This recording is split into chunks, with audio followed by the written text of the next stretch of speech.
আমরা কোনো ধরনের চাপ অনুভব করছি না। আমাদের অনুসন্ধানকারী এবং তদন্তকারী কর্মকর্তাগণ দুর্নীতি দমন কমিশন আইন 2004 এবং দুর্নীতি দমন কমিশন বিধিমালা 2007 অনুসরণ করেই তাদের কার্যক্রম পরিচালনা করছেন।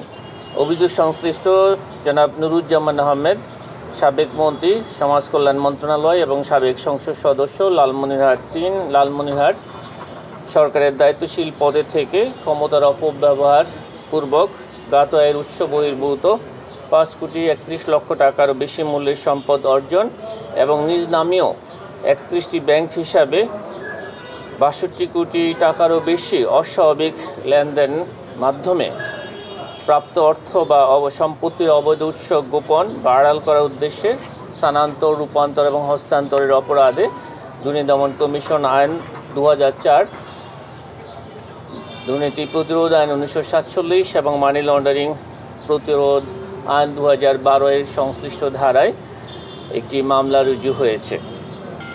অভিযোগ সংশ্লিষ্ট জনাব মোসাম্মদ হুসনে আরা বেগম এবং তাঁর স্বামী জনাব নুরুজ্জামান আহমেদ অসৎ উদ্দেশ্যে নিঃস্বার্থে আর্থিকভাবে লাভবান হওয়ার জন্য তাঁর স্বামীর ক্ষমতার অপব্যবহার করে অবৈধ উপায়ে জ্ঞাত আয়ের উৎসের সাথে অসঙ্গতিপূর্ণ 1,22 লক্ষ টাকারও বেশি মূল্যের সম্পদ অর্জন এবং নিজ নামে 25টি ব্যাংক হিসাবে 50 কোটি টাকারও বেশি মূল্যের সম্পদ অর্থ সন্দেহজনক লেনদেন এবং অস্বাভাবিক লেনদেনের মাধ্যমে প্রাপ্ত অর্থের উৎস গোপন এবং স্থানান্তর, রূপান্তর এবং হস্তান্তরের অপরাধে তার বিরুদ্ধেও দুর্নীতি দমন কমিশন আইন 2004, দণ্ডবিধির 109 এবং মানি লন্ডারিং প্রতিরোধ আইন 2012 এর সংশ্লিষ্ট ধারায় আরও একটি মামলা রুজু হয়েছে।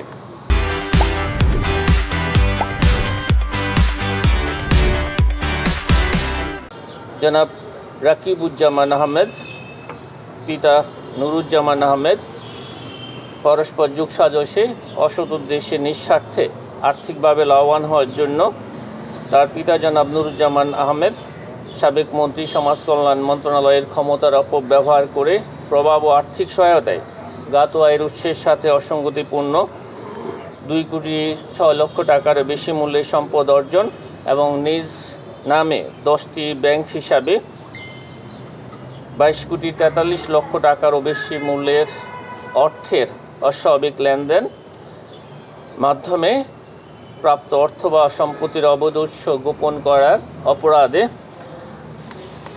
তাদের দুজনের বিরুদ্ধে আরও একটি মামলা রুজু হয়েছে। আপনাদের সকলকে অনেক ধন্যবাদ।